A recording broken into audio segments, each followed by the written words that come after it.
Hey everybody, Scotia here, and this is just going to be more of a discussion-based video for today. I really don't want this to be a long video or anything. I'm only going to go over a couple of things, but there's been some leaks recently for the King of Fighters 15, and it's kind of made me start thinking about a certain topic I've had in mind for, I would say, a while now, but I've never really, put serious time into it. But with these recent leaks for the King of Fighters 15, I have kind of just been thinking about it more and more.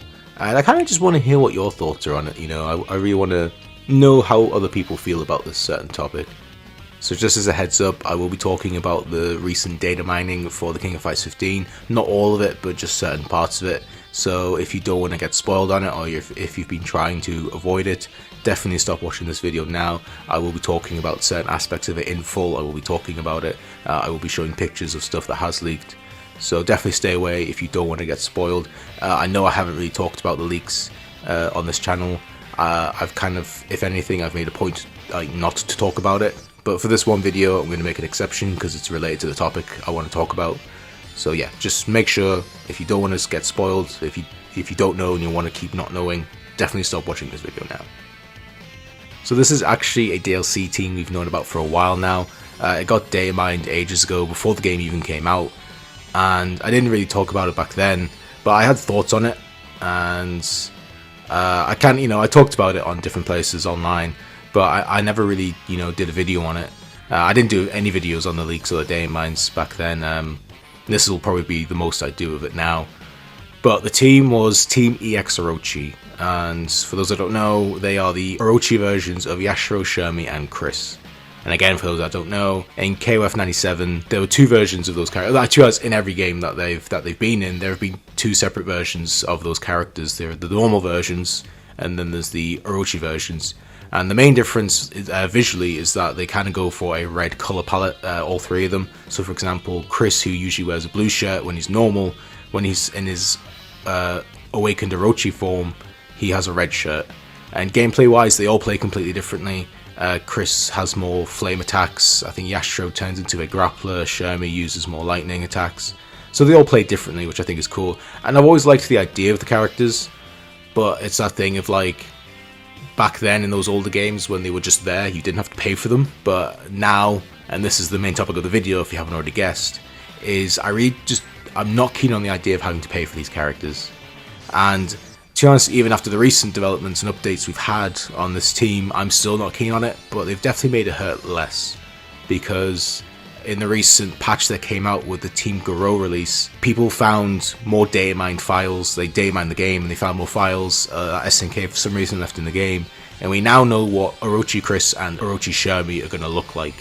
And there's nothing on Orochi Yashiro yet. I wish there was, to be honest. I do want to see what he looks like as well, but we can kind of guess now what he's going to look like. And this, I think, is actually really cool. And I think this is probably, if they were going to do this, if they were going to charge money for this team, this is probably the best way to go about it. But basically what they've done is they've dressed the EX Orochi team into the outfit that Gonitz wears. And I guess this is now the canon Heavenly Kings outfit, which I think is really cool. And I think is a really cool way to kind of like a nod for the fans who know it. Because this was like, there's artwork, I think, in KOF 98 that's unlockable, that shows Chris, Yashiro, and Shermie like wearing Gonitz's outfit. And so, I think there's a few things that were like the secret art in KOF 98 that have kind of become canon or have been referenced in this game. This is just like another one. But I think this is really cool. But it still makes it, it's still the fact, it's like I still just don't like the idea of paying for them. And this is kind of the wider topic I want to get into. I know people will all have their different opinions on it. I think people are kind of split at the moment between like totally being fine with this, like paying for this team, and other people who are like, I don't want to pay for this team, I don't want this team in the game, I hate that the DLC, blah blah blah. But I'll kind of get into that in a minute. But yeah, as for the team, I don't like that they're going to be DLC and that that they're going to take up a slot for somebody else that could have had that spot. There are so many other characters that could be in KOF 15 as DLC, so many other characters that we all want to be in KOF 15 as DLC, and to kind of get more characters that are technically already in the game, although, I will go into it, but they are different. It does kind of sting a bit. But yeah, as for the team, I think this is definitely the right thing to do. I'm glad they're not just the same, but red. Definitely think this was a good move on their part. Makes it a lot more fun. I really hope they have blue color palettes to kind of have it even more of a nod to Gonitz. I hope Gonitz actually shows up in their ending. But yeah, very, very cool. I think definitely a good way to kind of make this kind of hurt less for people who aren't a fan of them being DLC. But I'm going to go into the wider topic of range of like, is this fair to sell characters that technically are already in the game as DLC again? I'm not going to go too long with this because honestly I'm more interested in what you guys think about this topic, and I don't want this video to be too long like I said earlier. But when it comes to fighting games, I'm always very picky about my rosters, and this is a thing I've been like for years. I always value slots in a roster. I value them a lot because to me the great worry I have with fighting game rosters is that I always fear a character making it into a game and then feeling like a wasted slot, because there are so many characters in these fighting game series. You know, Street Fighter has so many, Tekken, King of Fighters, SNK as a whole, like there's so many fighting game characters that just don't come back as much, or they just don't come back at all, and could really use a slot again, could really use a chance again to appear in a new game and maybe get some new fans who weren't there when they last made an appearance, and to just have another shot at, you know, getting back into the series, maybe becoming mainstays. And it always bothers me when I feel like a character who is undeserving of a slot makes it in, or a character who keeps returning for games, you know, like cough cough Street Fighter 2 characters. Well, that's a whole other topic, sorry. It always bothers me when those types of characters make it into a game, because it's like, man, this could have been another character. Like, this could have been a character who deserved the slot more. And nothing irks me more when DLC characters are released, because DLC characters are even, you know, they're even more tight of a spot than the base roster, and it's just a rehash or another version of a character that's already in the game. And to me, the biggest example of this is Dragon Ball FighterZ. I don't think any fighting game in recent memory has been as bad as that. I think everybody knows about the 800 Gokus in that roster, and other games are guilty of it, like Street Fighter 5. For me, the big one is Kage. Like, I know, again, he looks visually different, and the same with the Gokus. They visually look different, and they have different things here and there. But at the end of the day, every Goku in Dragon Ball FighterZ throws a Kamehameha. Ryu and Kage throw Hadokens, they do Tatsus, they do Shoryukens. Sure, they visually look different, and sure, they have different moves between them, but it's still the same model, and it's still the same moves. And I feel like what SNK are doing here is probably the better version of this, in terms of like having a character that has a model in the game already, like Yashiro, Sherman, and Chris. Their models are already in the game, so that already makes development easier for SNK, because they don't have to make new models from scratch like they did for Team Goro. But what they've done to make up for that is they've given them new designs, and which are fan servicey, and not the Shermie type of fan servicey. I'm talking about, you know, the nostalgia, the kind of like the people who know the reference get it, and that's a good thing for them to remember that. And also it helps that the characters they're using have new moves. And again, I've said it a million times on the channel, not a gameplay person, but even I know that if you're doing a DLC character and they're a rehash of a character, or they're using the same model, they visually look the same, make sure they have different moves at the very least, you know, make sure that they play differently to justify why this character has to come back.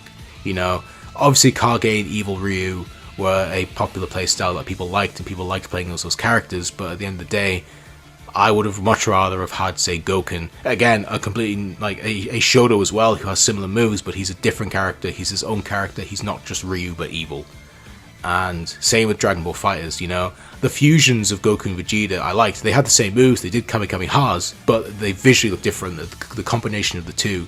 Having Goku, and then having, like, base form Goku is just shit. I don't like that, because it's just, you're not visually changing them too much. It's still the same outfit, it's still the same, you know, it's just the hair's different, and some moves as well. Like, they still, like, both do Kamehamehas, both, you know, both look the same. And I definitely feel like the way SNK doing it is probably the best way to do it.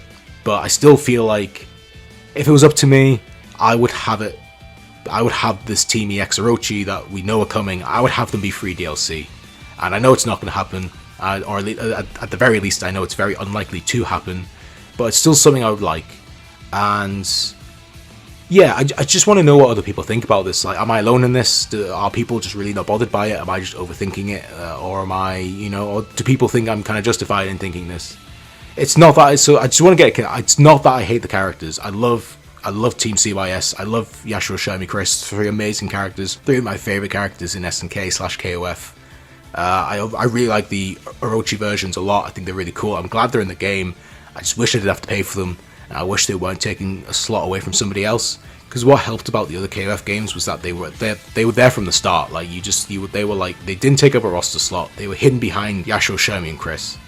And you know, they didn't take a slot from anybody. Like, they were in the game, but they were just there. They were hidden, and they're gonna take a slot. Like, they're gonna fill that top row at the top of the character select screen that's currently got empty slots in it, and that's 3 slots somebody else could have taken. So yeah, I don't know. They're definitely on the right path. Making them look different, and obviously the fact they play differently helps a lot. I do wish they end up being free. In a perfect ideal world, they would be free and somebody else would be getting that slot and they wouldn't be part of the season pass.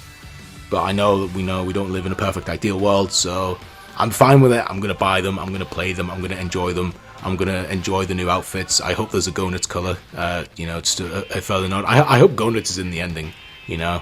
I was definitely missing him in the normal Team Orochi ending. But yeah, so I really just want to know what you guys think. Is this a thing that bothers you? Do you value roster slots as much as I do? Or am I just kind of old man shouting at clouds about this? Please let me know below. I really am interested in hearing what other people think. Yeah, I'm going to leave it there though. I wanted this video under 10 minutes, but I doubt that's going to happen at this point. So I'm going to leave it here. Thank you all for watching, and I shall see you next time. Goodbye.